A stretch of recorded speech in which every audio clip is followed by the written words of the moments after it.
അസ്സലാമു അലൈക്കും. നമസ്കാരം. Welcome to Jasna's cooking world.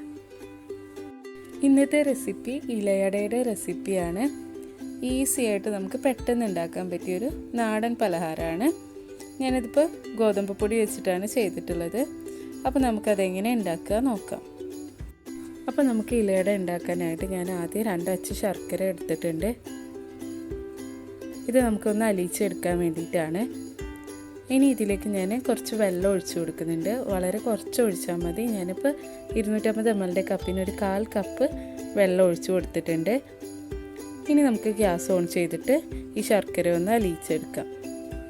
അങ്ങനെ ഗ്യാസ് ഓൺ ചെയ്ത് ഒരു മീഡിയം ഫ്ലെയിമിൽ വെച്ചിട്ടുണ്ട്. ഇനി ശർക്കര ഒക്കെ നന്നായിട്ടൊന്ന് മെൽറ്റ് ചെയ്ത് വരട്ടെ. അങ്ങനെ ഇതാ ശർക്കര ഒക്കെ നന്നായിട്ട് മെൽറ്റായി. നമ്മൾ ഒഴിച്ച വെള്ളമൊക്കെ നന്നായിട്ട് വറ്റി നല്ല തിക്ക് ശർക്കരപ്പാനി റെഡി ആയിട്ടുണ്ട്. ശർക്കരപ്പാനി നല്ല തിക്കായിട്ട് ഇരിക്കണം. ഇനി ഗ്യാസ് ഓഫ് ചെയ്തിട്ട് നമുക്കിതൊന്ന് അരിച്ചെടുക്കാം.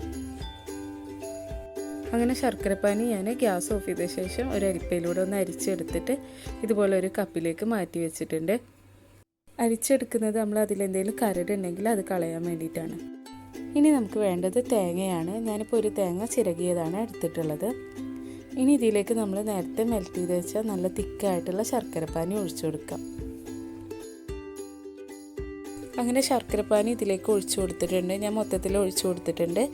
ഇനി ഇതെല്ലാം ഒരു സ്പൂൺ ഉപയോഗിച്ചിട്ട് ഇതുപോലെ ഇങ്ങനെ നന്നായിട്ട് മിക്സാക്കി എടുക്കാം.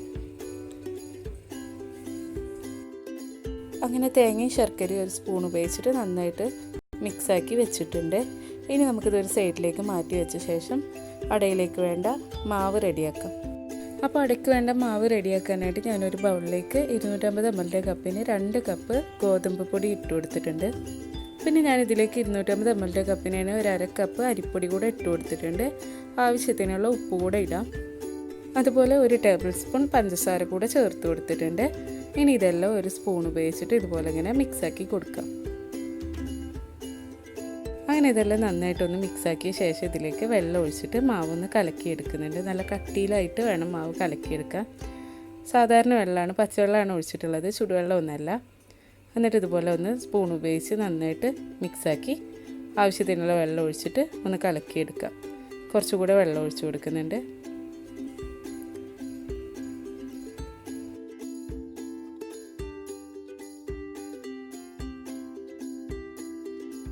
അങ്ങനെ അടയ്ക്ക് വേണ്ട മാവ് ഇതാ നന്നായിട്ട് കലക്കിയെടുത്തിട്ടുണ്ട്. ഈ ഒരു കട്ടിയിലായിട്ട് വേണം മാവ് ഇരിക്കാനായിട്ട്.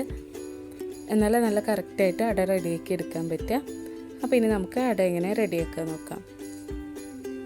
അങ്ങനെ അടയ്ക്ക് വേണ്ട മാവും അതുപോലെ തേങ്ങയുടെ ഫില്ലിങ്ങൊക്കെ റെഡിയാക്കി വെച്ചിട്ടുണ്ട്. പിന്നെ നമുക്ക് വേണ്ടത് വാഴയിലയാണ്. ഇലയടയാണല്ലോ, അപ്പോൾ ഈ സൈഡിൽ വെച്ചിട്ടാണ് നമ്മൾ അട റെഡിയാക്കി എടുക്കുക. ഇല എടുക്കുന്ന സമയത്ത് നന്നായിട്ട് കഴുകിയിട്ട് ഒരു തുണി ഉപയോഗിച്ചിട്ട് അതിലെ വെള്ളമൊക്കെ നന്നായിട്ട് തുടച്ച് മാറ്റിയ ശേഷം വേണം അട റെഡിയാക്കി എടുക്കാൻ. അപ്പം ഞാൻ ഒരു കയ്യിൽ മാവ് ഈ ഇലയിലേക്ക് ഒഴിച്ചിട്ട് ഒന്ന് പരത്തി കൊടുക്കുന്നുണ്ട്. ഒരു കയ്യിൽ മതി. ഇനി അതൊന്ന് ചെറുതായിട്ട് പരത്തി കൊടുക്കാം. അപ്പോൾ ഇതുപോലെ ഇങ്ങനെ വെച്ച് പരത്തി കൊടുക്കാം. ഒരുപാട് പരത്തണ്ട, ഇലയുടെ വലുപ്പത്തിനനുസരിച്ച് വേണം പരത്തിയെടുക്കാൻ. അപ്പോൾ ഈ ഒരു വലുപ്പത്തിലാണ് ഞാൻ മാവ് പരത്തി വെച്ചിട്ടുള്ളത്. എന്നിട്ട് അതിലേക്ക് നമ്മൾ റെഡിയാക്കി വെച്ച ആ തേങ്ങയുടെയും ശർക്കരയുടെയും മിക്സ് ഉണ്ടല്ലോ, അതൊരു 2 ടേബിൾ സ്പൂൺ വെച്ച് കൊടുത്തിട്ടുണ്ട്. ഇതുപോലെ ഇങ്ങനെ നടുവിലായിട്ട് വെച്ച് കൊടുക്കാം. ഇനി നമുക്കിതൊന്ന് മടക്കിയെടുക്കാം. അപ്പോൾ ഇലയുടെ ഒരു സൈഡ് ഞാൻ ഇതുപോലെ ഇങ്ങനെ മടക്കി കൊടുക്കുന്നുണ്ട്. എന്നിട്ട് കൈ ഉപയോഗിച്ചിട്ട് ചെറുതായിട്ട് ഇതുപോലെ ഒന്ന് പ്രസ് ചെയ്ത് കൊടുക്കാം. ഇനി നമുക്ക് അട ചുട്ടെടുക്കാം. അപ്പോൾ ഞാനിതുപോലെ ഒരു ദോശക്കല്ലാണ് എടുത്തിട്ടുള്ളത്. അത് നന്നായിട്ട് ചൂടാക്കിയിട്ടുണ്ട്. അതിലേക്ക് നമ്മൾ അട വെച്ച് കൊടുത്തിട്ടുണ്ട്. ഇനി അടയുടെ ഒരു സൈഡൊന്ന് മുരിഞ്ഞ് വരുമ്പോൾ നമുക്ക് തിരിച്ചിട്ട് കൊടുക്കാം.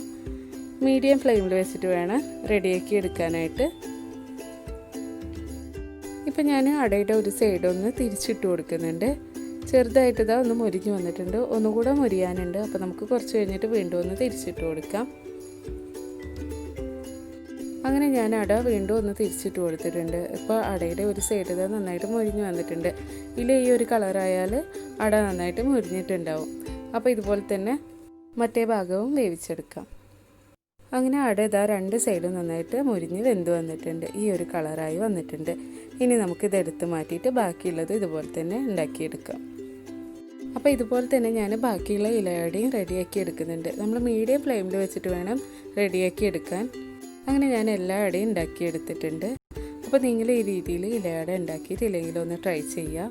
നല്ല ടേസ്റ്റാണ്, പെട്ടെന്ന് തന്നെ ഉണ്ടാക്കിയെടുക്കാനും പറ്റും. നമ്മളിതിൽ കുറച്ച് അരിപ്പൊടി മാത്രമേ എടുത്തിട്ടുള്ളൂ, ബാക്കി ഗോതമ്പ് പൊടിയാണ് എടുത്തിട്ടുള്ളത്.